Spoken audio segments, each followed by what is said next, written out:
राधे राधे दोस्तों, कैसे हैं आप सब। दोस्तों, हमारे YouTube चैनल पर आपका स्वागत है। दोस्तों, हमारे इस चैनल को सब्सक्राइब कीजिएगा और अगर आपको हमारे वीडियो पसंद आए तो लाइक, शेयर और कमेंट ज़रूर कीजिएगा। दोस्तों, आज के इस वीडियो में हम बात करने जा रहे हैं करवा चौथ के बारे में। जी हाँ दोस्तों, करवा चौथ जो है 4 नवंबर बुधवार के दिन को आ रही है। इस दिन सुहागिन महिलाएं अपने पति की लंबी आयु और वैवाहिक सुख के लिए निर्जल व्रत रखकर चौथ माता की पूजा जो करती हैं और रात को चंद्रमा को अर्घ्य देने के बाद अपने पति का चेहरा देखकर अपना करवा चौथ का व्रत खोलती हैं। लेकिन करवा चौथ पर चंद्रमा का अर्घ्य क्यों दिया जाता है, क्या इसका धार्मिक कारण है, तो आइए जानते हैं। कार्तिक मास के कृष्ण पक्ष की चतुर्थी को करवा चौथ का पर्व मनाया जाता है। इस दिन जो है सभी माताएं बहनें जो भी सुहागिनें होते हैं वो माताएं बहनें इस दिन व्रत अवश्य ही रखती है। इस व्रत को रखने से भी जब मान्यता है कि उसके पति की लंबी आयु और उसके पति को हर कार्य में सफलता मिलती है। मान्यताओं के अनुसार इस दिन जो है शिव परिवार का पूजन किया जाता है। देवी पार्वती सभी स्त्रियों का प्रतीक भी है। इस दिन स्त्रियां को चंद्रमा को निमित्त बनाकर शिव परिवार का पूजन करती हुई मानो ये प्रार्थना करती हैं, जिस प्रकार पार्वती जी ने भगवान शिव की अर्धांगिनी बनी वैसे ही मैं भी अपने पति की संगिनी बनी रहूंगी।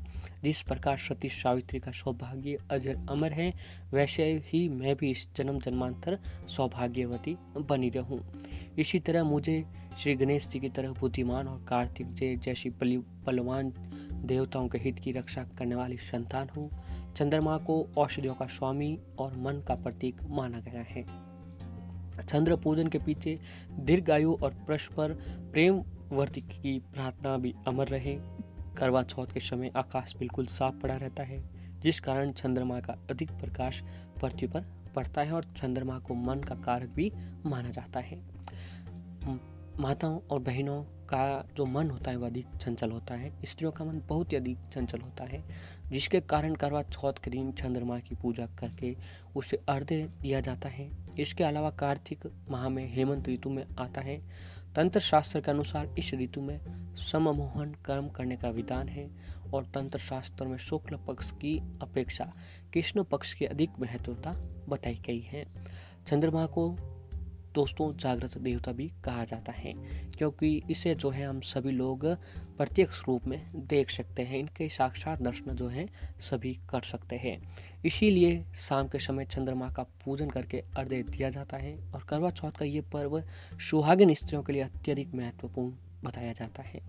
इस दिन महिलाएं सारा दिन भूख प्यास रहकर चंद्र पूजन और चंद्रमा को अर्घ्य देकर ही करवा चौथ का जो है व्रत माताएं बहनें खोलती हैं। दोस्तों, करवा चौथ का जो व्रत है तो सबसे पहले कौन रखा था, इसके पीछे ये मान्यता है कि सबसे पहले करवा चौथ का व्रत माँ पार्वती ने अपने पति भगवान शिव के लिए रखा था। इस व्रत को रखने के बाद माँ पार्वती अखंड सौभाग्य की प्राप्ति हुई थी। इसीलिए व्रत में भगवान शिव और माता पार्वती जी की पूजा जो है की जाती है। तो माताओं बहनों, जब भी आप चंद्रमा को अर्घ्य देते हैं तो मात्र आप अर्घ्य देने वाले लोटे में एक ये चीज़ डाल देते हैं तो उसका जो परिणाम होता है, उसका जो फल मिलता है वो आपके पति के लिए बहुत ही अच्छा बना रहता है। अगर ये काम कर लेते हैं तो आपके वैवाहिक जीवन में बहुत ही सुखमय जीवन बना रहेगा। जो रूठा हुआ प्यार था वो भी वापस मिलने लग जाएगा और पति पत्नी के बीच की जो भी अनबन थी वो सारी भगवान शिव माता पार्वती जी की कृपा से खत्म होगी। तो आइए जानते हैं कि आपको इस दिन कौन सा काम करना चाहिए। करवा चौथ की पूजा और व्रत कथा पाठ करने या सुनने के बाद ही चंद्रमा को अर्घ्य दें। इसके बाद घर में बड़ों का आशीर्वाद आपको जरूर लेना चाहिए और अर्घ्य देने से पहले आपको इस बात का ध्यान अवश्य रखें कि पूजा की थाली में क्या क्या सामान लेना है।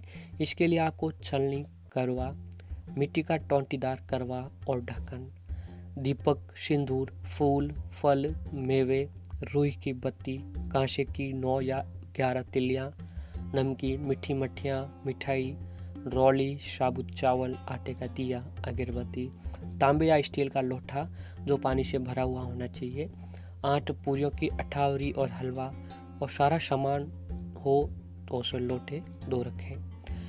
एक से चंद्रमा को अर्घ्य दें और दूसरे से पति के हाथों में पानी पीकर व्रत खोलें। जी हाँ, 2 लोटे लेने हैं, उसमें आपको एक चंद्रमा को अर्घ्य देने के लिए और दूसरे पति की जो है हाथों को पानी पीने के लिए।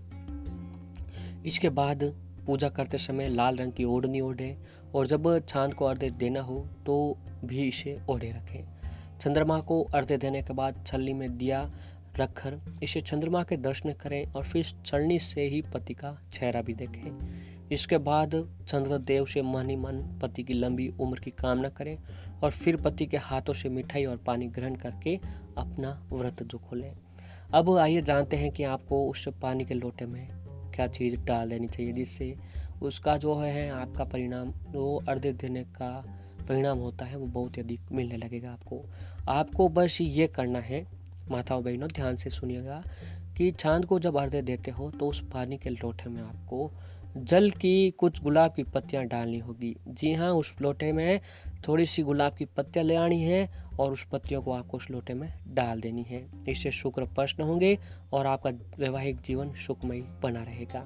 तो जो भी माताओं बहनों ये काम आप कर लेते हैं तो माता रानी पार्वती की कृपा से आपके जीवन की जुड़ी सारी परेशानियां खत्म होगी और आपके व्यक्ति को हर कार्य में सफलता प्राप्त होने को लगेगी। तो आपको यह काम जो है उसे ही करना चाहिए।